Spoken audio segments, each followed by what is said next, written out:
stand up for opening prayer.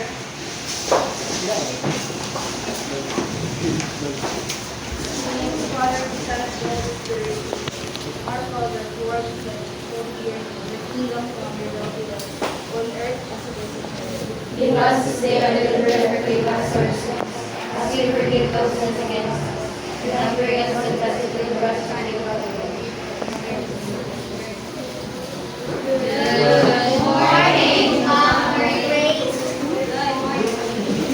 Morning. So, Bukan, we call our topic last week.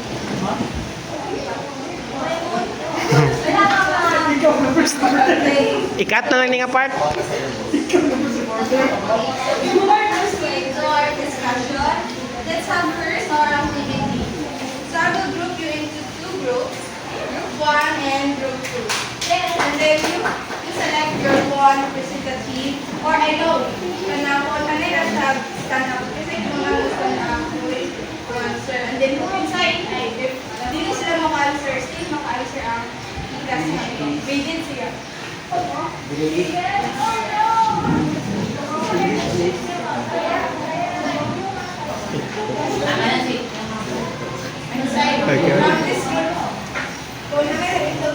Carloui, ma'am. Ay, busy pa dahil. Okay, start. Luy. Ana, okay ra. Oh, Safari. Safari. Safari nga, chichirya mo na. Ay, Jarangwan. Chichirya mo na safari. Hop! Mikos.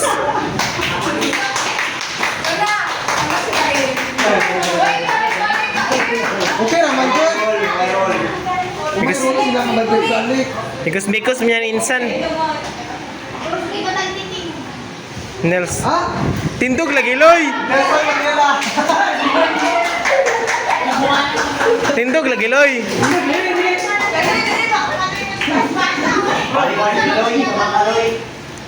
Siglahin, itindog si Malo ya. Unsay pom ka na higdaanan? Dali na si Carlo. Unsay pom nga higdaanan?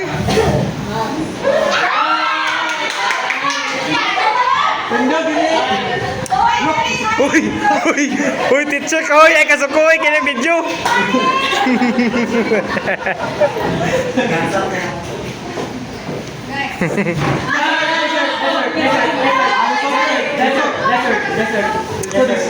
Luy, ilaban ang computer, Luy.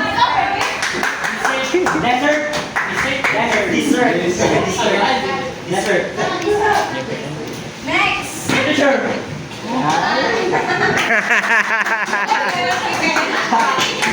Lupig.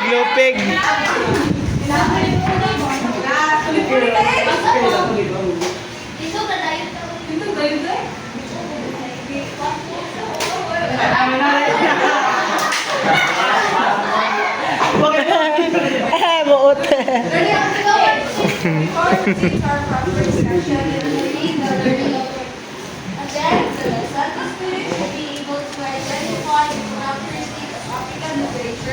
Develop an appreciation for the diverse cultural and historical content presented in African literature and elaborate things that effectively convey the emotions and themes of the literary works using appropriate vocal modulation, gestures, and expression. So,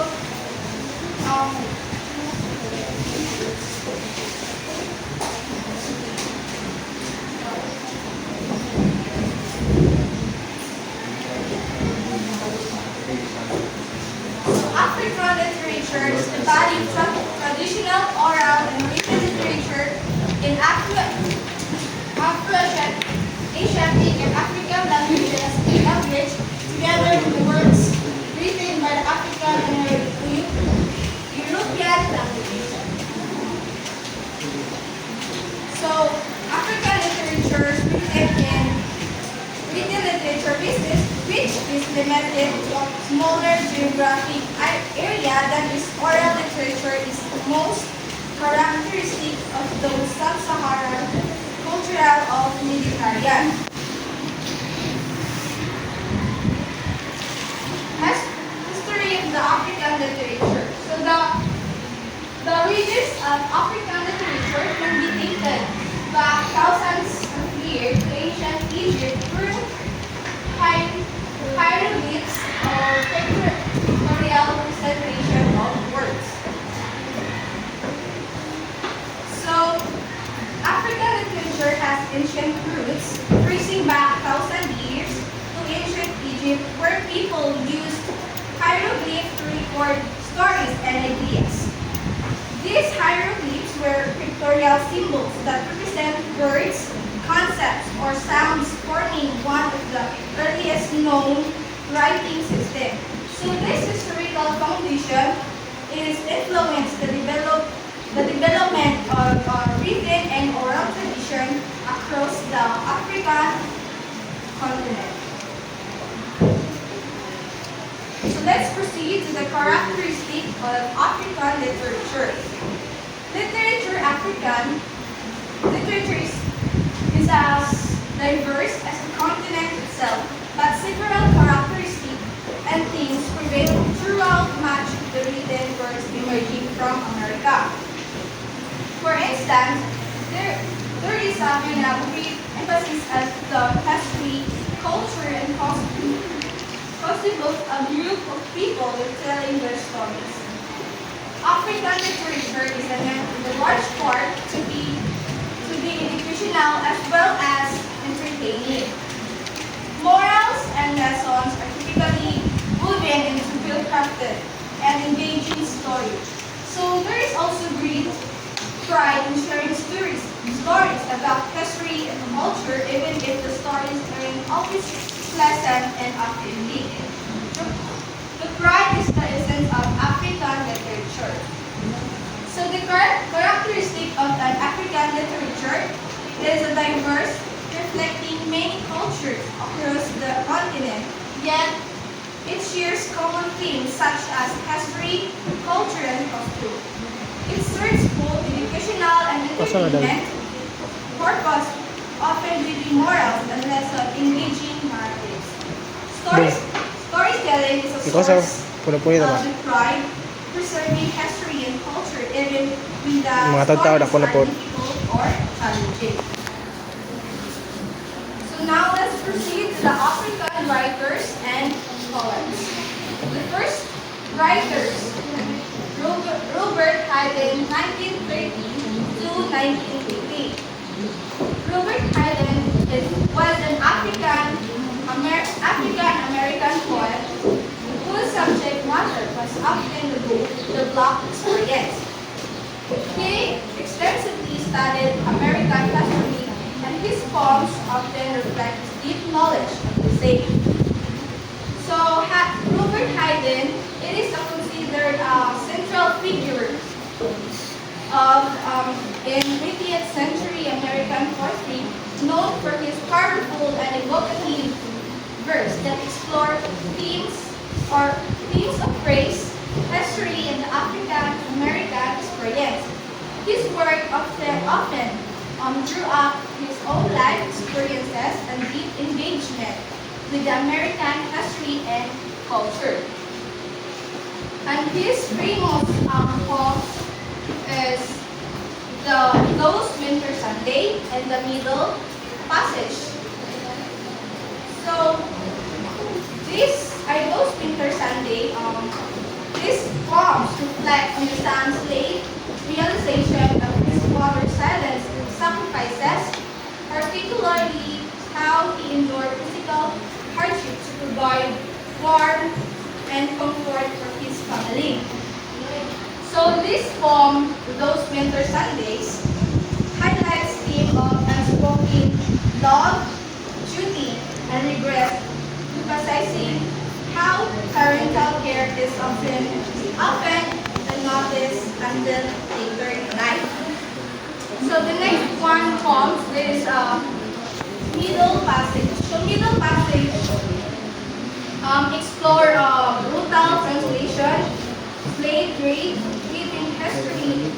narrative and voices to depict the suffering of enslaved African and the hypocrisies of those formerly captive.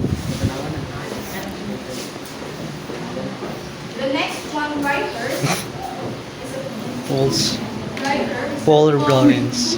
Paul Lawrence Dunbar of 1872 to 19. His talent was apparent from a young age. So Paul Lawrence James. Dunbar was one of the first African-American poet to gain national recognition, celebrated for his lyrical poetry and use of dialect to reflect the experience of the Black Americans. So Paul Lawrence Dunbar, his work often explored themes of racial identity, social injustice, and the countries making him a key figure in American literature. His famous poems are We Were the Mask and Sympathy. So, We Were the Mask explore the emotional and psychological tool of African American concealing their true feelings behind the mask of happiness in the continent to navigate a society that devalues them. So the poems We Were the Mask reveals the painful contrast between outward appearance and their inner suffering caused by racial oppression. The next poem is Sympathy. Sympathy in 1899 expressed the deep emotional connection between the speaker and a caged bird. Using the bird's struggle for freedom as a metaphor of the oppression experienced by African American. So the poem Sympathy powerful convey the pain of being confined and denied freedom with the words longing for flight symbolizing with the universal desire for liberation and self-expression. The next one is Derek Walcott, 1930 to 2017. So Derek Walcott, a former British colony in the West Indies. Derek Walcott initially trained to be a painter but soon turned to writing. Derek Walcott was a Nobel Prize-winning poet and playwright from St. Lucia. Known for his work that blends Caribbean history, culture, and identity with the universal themes of struggle, displacement, and beauty. His famous poems are Omeros and A Far Cry from Africa. So Omeros in 1990 is an epic poem that reimagines the classical tradition through the lens of Caribbean culture, exploring themes of colonialism, identity, and the search for belonging.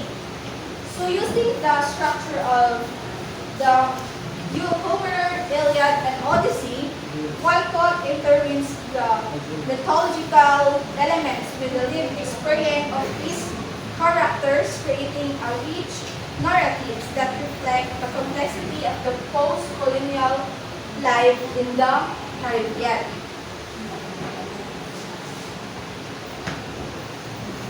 Next writer is Claude Okay.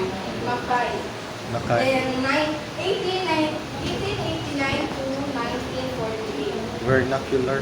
So the poetry of Mackay ranges from the vernacular verse celebrating peasant life in Jamaica to poems that protested racial and economic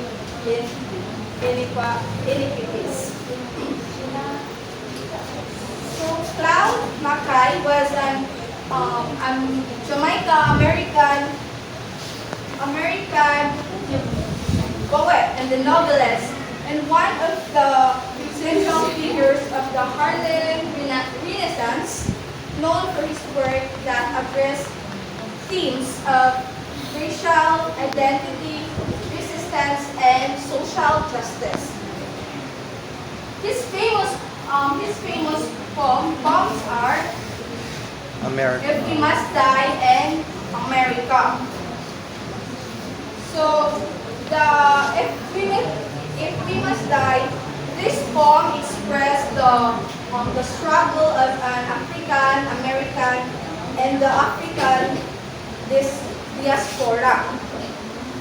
So it's combining a passionate call for dignity with a modernist style. So the next one comes by Claude Mackay is America. So America in 1921 also expressed complex love-hate friendship, a relationship rather, with the United States, acknowledging both the countries of reshape and its inspiring strength. Through vivid imagery and a different approach, Mackay critiques that injustice faced by the Black Americans, while also admitting the nation vitality and the resilience.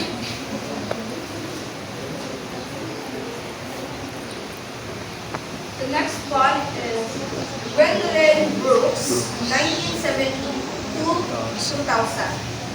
She began writing a poetry from an early age, and by the time she graduated from high school in 1935, she was already a regular contributor to the newspaper, the Chicago Defender. So Gwendolyn Brooks was a Pulitzer Prize-winning American poet known for the powerful depiction of African American life, social justice, and racial identity, and became a major voice in the civil rights and make the Black arts movement through works the We Call 1960 and the Bean Eaters in 1960. So the Bean Eaters 1960 is a short but a powerful poem that captured the rebellion's spirit and fleeting ecstasy of the young Black men who reject societal norms. So through minimalist style and rhythmic structure, this poem is explore the themes of youth, the identity, and the consequence of the living on the age. So the next one is the Bean Eaters in 1916. So this poem also portrays an elderly immigrant couple who survived simple meals, symbolizing resilience and dignity in the face of hardship through vivid imagery, but reflecting truth. The poem highlights the poverty in living the meaning of life.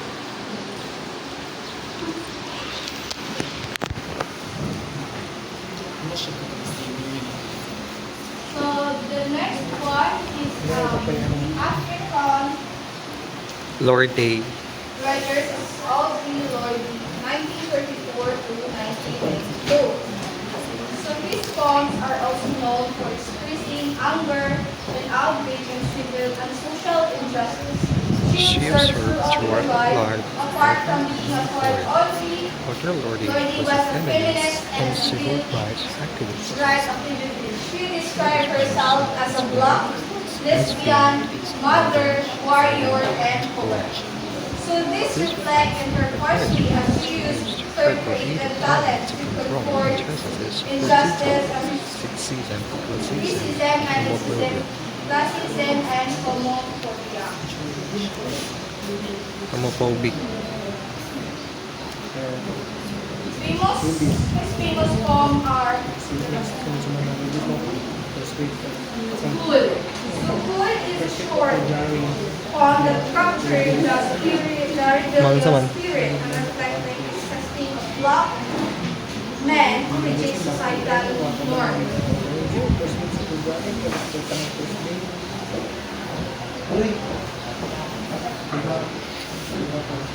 Miss Ellen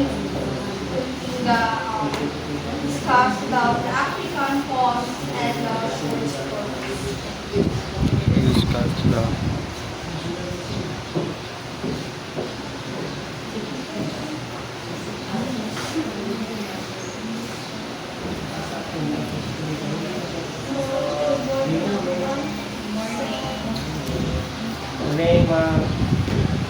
So my discussion for today is all about African poems and short stories.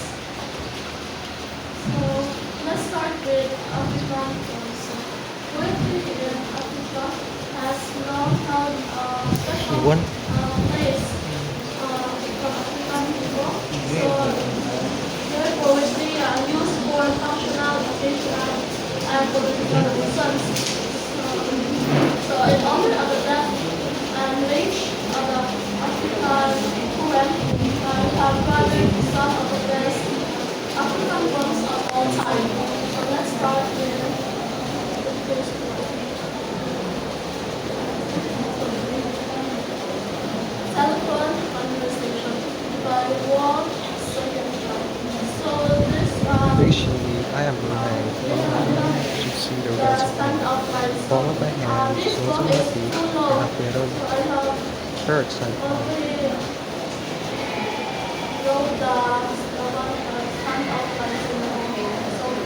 Patiently I am with it, but madam, you should see the rest of the palm of my hand, soles of my feet are a peroxide one.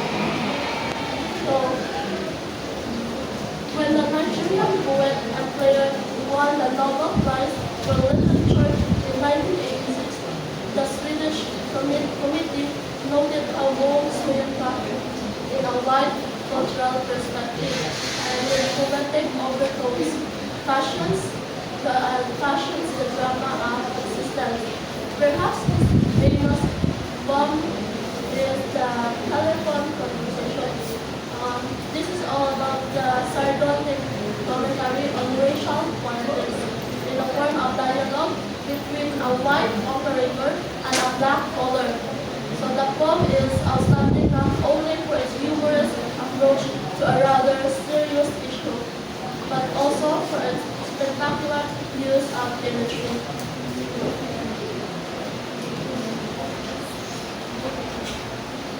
Next is the Song of the Lawino by Alfred Dickens. Listen, uncle, my old friend. The ways of your ancestors are good. Their customs are solid and not hollow. They are not thin, not easily breakable. They cannot be blown away by a wind because their roots reach deep into the soil.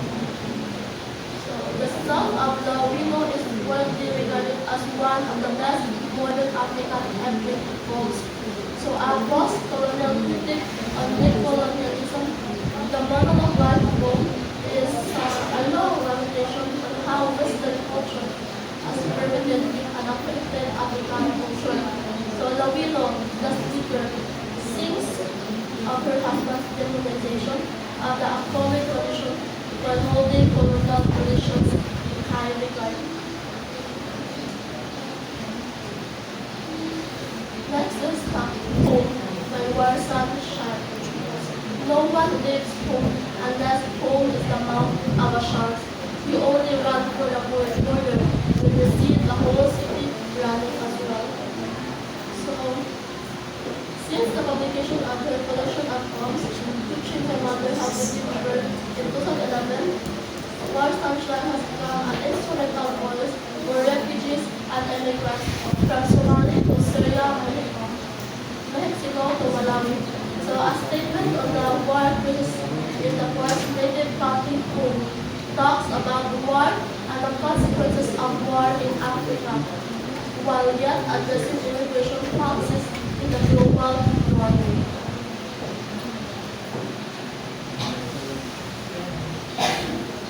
Next is Ibadan by J.P. Clark. Ibadan, running splash of brass and gold, loud and scattered among seven hills like broken china in the sun. So, and add to one of the largest cities in Africa, J.P. Clark's Ibadan is popular for its sparse and succulent imagery in its stretch of only 5 lines. The ancient Yoruba city is known for its brown roof and affluent its old structures and new landscapes. And the poet manages to capture this beautifully. Not only does the poem makes us see the city in a painterly way, we are also informed about the varied city that is Ibadan. Next one is Water by Monica Okuma. Since the days of Elijah, we have been engineered to kneel down in whiteness, and we are not even sure if the days of Elijah even existed, because whoever wrote the Bible did not include us. But I would rather exist in the God's holy book than in the history books that did not tell the truth about us. So when Monica Okuma performed her winning poem for the Kansas Student Painting Prize, it caused a bit of stir among the mostly white audience. Written during the Rhodes Mass protest, Water revisits the question of religion and ways with a Scotland yet wise hope. So, as much as I want to read you the whole story of it, that each one is so long, so I will just send you the whole story, and also the short stories. Gusto ko makibaw mo ka ng para dagwan mo kita sa time mo na hindi ako tilawan sa kita. Okay na ba? Iya, ma'am.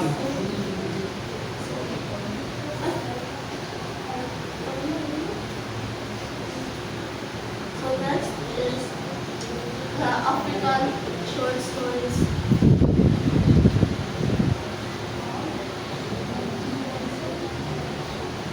So we won't fade into darkness by DJ Benson. So I will tell you the summary of the story on each of these stories. So let's start with the We Won't Fade into Darkness by DJ Benson. So I want you to listen carefully. So an abusive father is forced out of safety to find his runaway son in a world where males are going to extinct and female monarchs have resorted to drastic methods to ensure continuity of the Nigerian race. An orphanage travels to a near post-apocalyptic Nigeria from the past with a solution even if she is not aware. So, in a Nigeria where the British never left, a white boy who lives in Lagos seizes a bamboo book from one of his father's Nigerian household serfs, and the friendship yields disastrous consequences in passion fruit. So, in We Won't Fade into Darkness, the past and future comes to a head. Indiscriminate exploitation of oil eventually yields Nigeria, a gaseous element that poisons air, destroys reproductive organs, and drives people insane. The common thread in these stories, apart from the country of its settings, is the lifeblood of the really digest hope. So next is the Knights of the Flipping Bed by Tony Campbell. So, first published in Nigeria, Knights of the Flipping Bed is full of colorful characters involved in affecting dramas. A girl who is rejected in love because she has 3 brothers to look after. A middle-aged housewife who finds love again bold decision to make. A young man who can't get the image of his naked mother. A child who is so poor he has to hawk onions on Christmas Day and many others. So some initially full of hope and find their lives blinded by the cruelty of others, or by being in the wrong place at the wrong time, or by just not knowing the right people, corruption, religious intolerance, gratitude, violence, the irresponsible attitudes of some men to their offspring and the importance of joy are some of the big things that underlie this memorable collection. Next is the Talk of the Town by Fred Kumalo. So, Talk of the Town by award-winning writer Fred Kumalo comprises short stories he wrote over many years. In this vibrant collection, Kumalo explores identity, belonging to tales about African foreign nationals in South Africa, xenophobia, South Africans abroad, exile comrades during apartheid and past and current township life, at times scenarios and at times God preaching, and this is a collection that will move you. The next is The Intruders by Mohal Mashiko. Orphan sisters chase monsters of urban legend in Bloemfontein. At a busy taxi rank, a woman kills a man with her shoes. A German princess is accused of playing God when she creates a fatherless child. Intruders is a collection that explores how it feels not to belong. These are stories of uncomfortable people thrust into an extraordinary situation by events beyond their control. So, with a unique and memorable touch, Mohali Hashiko explores the everyday ills we live with and wrestle constantly, all the while allowing hidden energies to emerge and they of their unforeseen consequences. Next is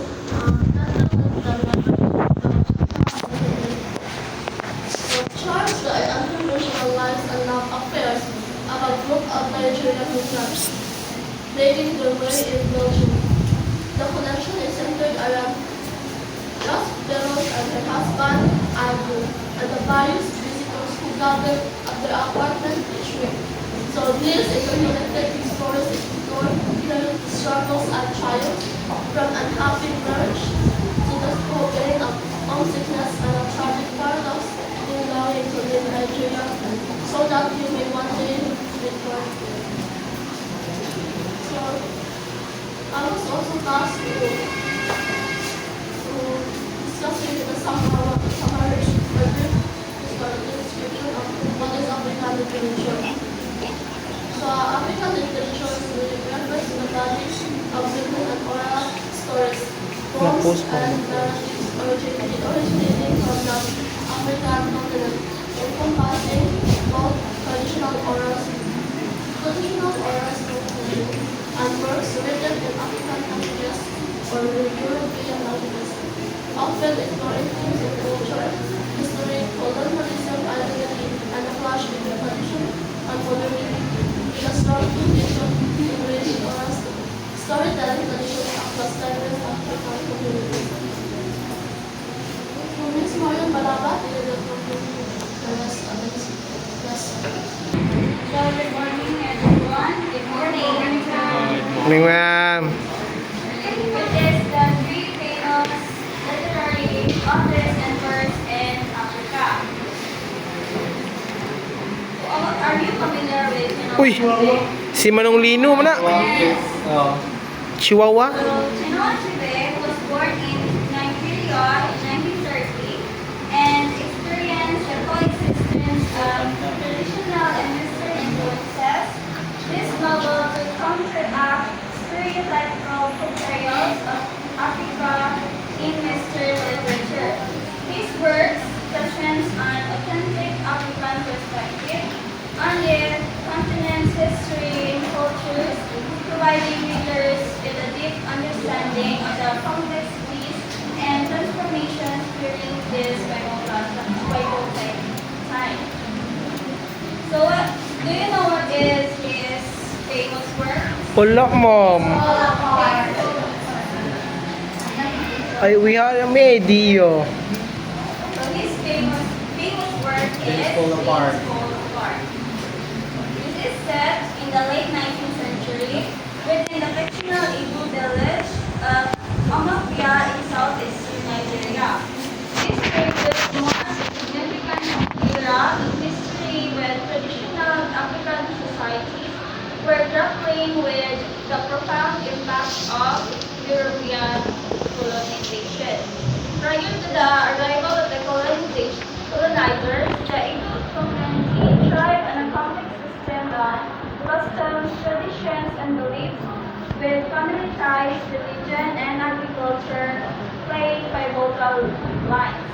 However, the arrival of the European missionaries and colonizers brought new administrative systems, economic changes, and Christianity, which began to dismantle traditional structures and introduce Western ways of life. So we have a summary of this work. So listen carefully because this might be your activity later.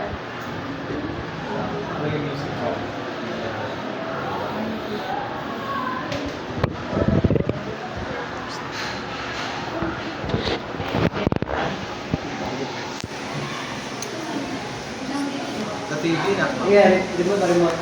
Na-remote na. Ito sa... Hindi ka yan. Full. Bili ka, ma'am.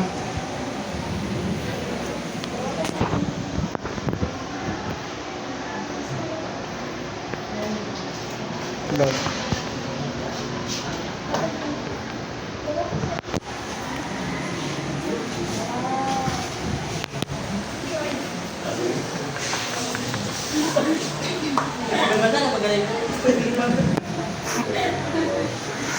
Wala application.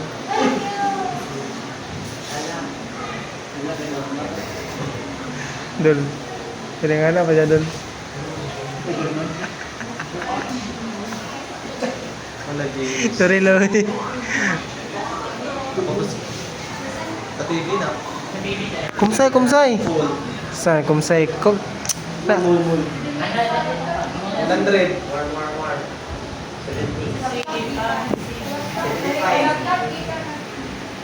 Laptop din. I-connect sa TV. Sway daw tuloy, bisig makuha sa TV. Iposan ako ha. Ikat-kat rago ni mga anay sa mga surya. Hey, go! By Chinua.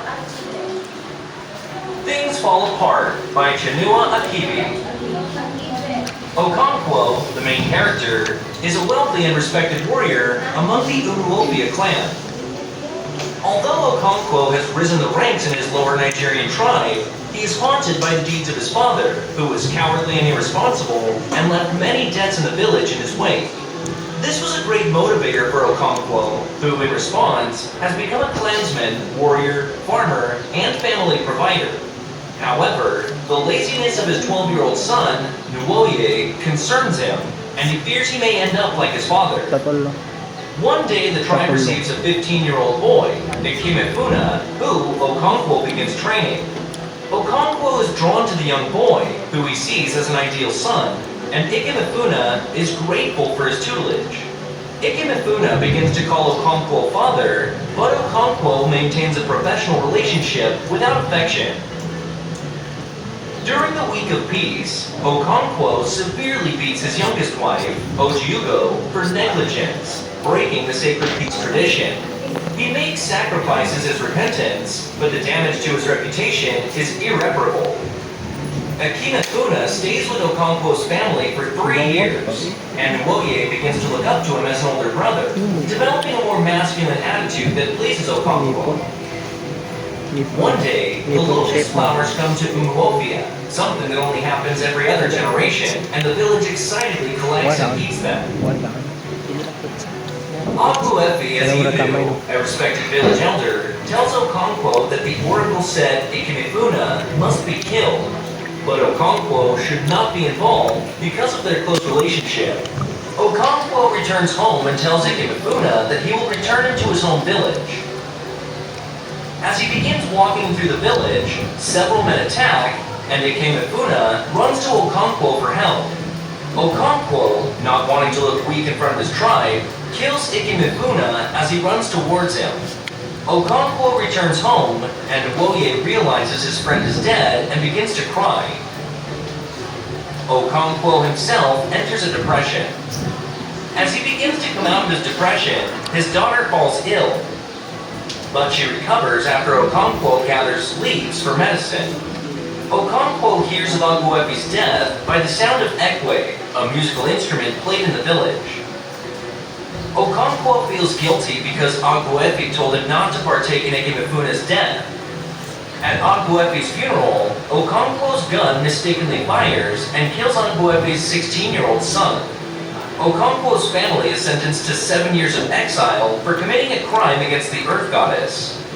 Okonkwo gathers his most valuable items and heads to his mother's natal village, Mbanta. He and his family are received warmly by his uncle and other family. They help him build new huts and start a yam farm. Okonkwo's friend, Obierika, sells Okonkwo's yams in the village and brings the calories, used as currency, back to him.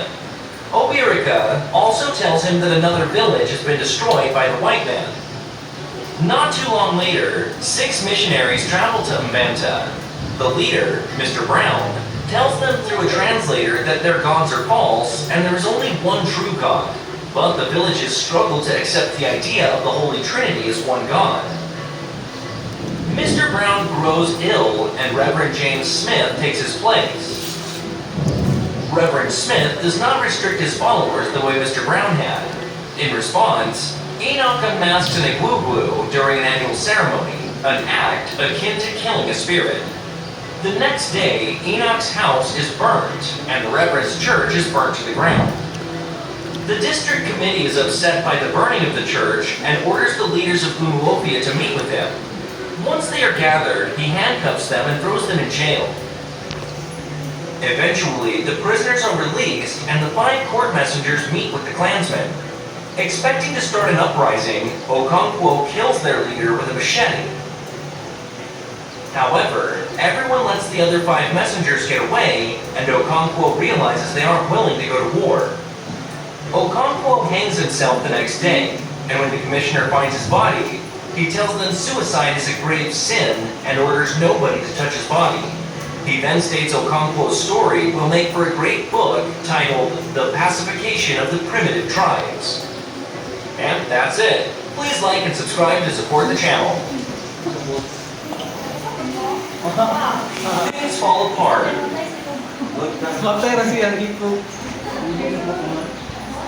Kasi masultin mo sa story, Dol. Kumsin. Okay. Ikaw, Dudong Curb. Sabot ka? Sa sign language?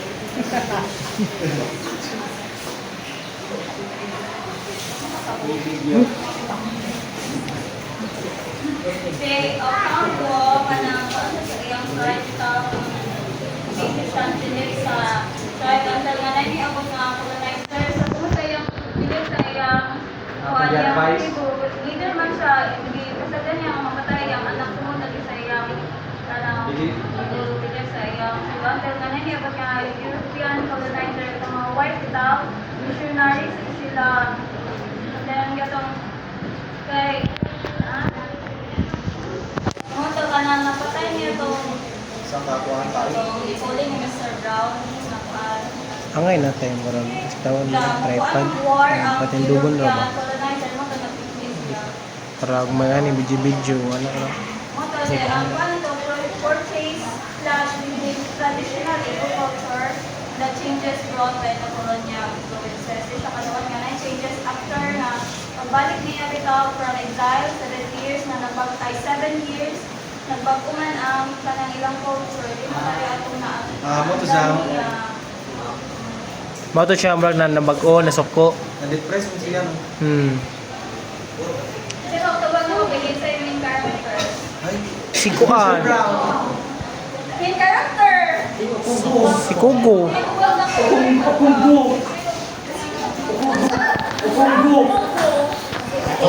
si Hongko.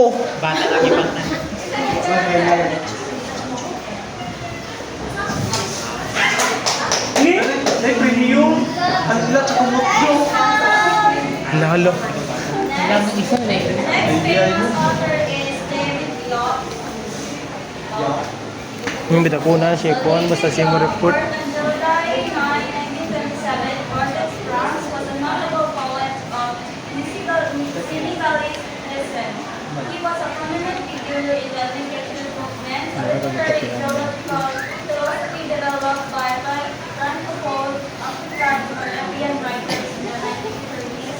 The movement aimed to celebrate African culture, identity, and heritage while challenging the colonial oppression and stereotypes imposed by Western powers.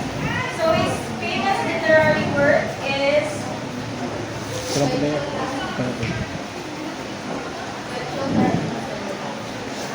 Pamilya mo sa Africa.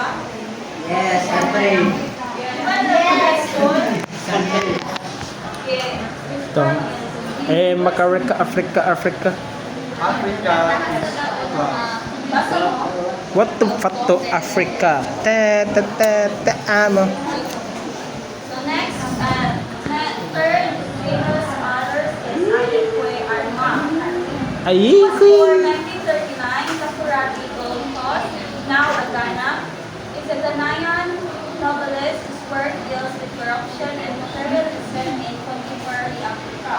In his first novel, The Beautiful Ones Are Not Yet Born, in 1968, Arma showed his deep concern for greed and political corruption in a newly independent African nation.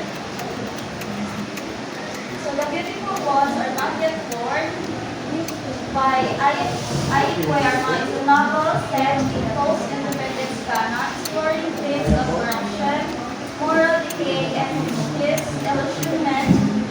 The story follows an happy protagonist, a modest railway clerk who struggles to maintain his integrity in a society polluted by greed and political corruption. As he resists the temptation to engage in bribery and dishonesty, he faces ridicule and pressure from his family and peers, who see his honesty as a sign of weakness. Meanwhile, those who embrace corruption, like his former roommate, Consson, rise to power and wealth. However, when the corrupt government collapses, Consson is forced free, highlighting the fleeting nature of ill-gotten success. But this novel, The Beautiful Ones Are Not Yet Born, ultimately conveys a sense of hopelessness about the present, but holds on to the idea that true beauty and integrity may yet emerge in the future. The title suggests that a new generation of honest and visionary leaders must not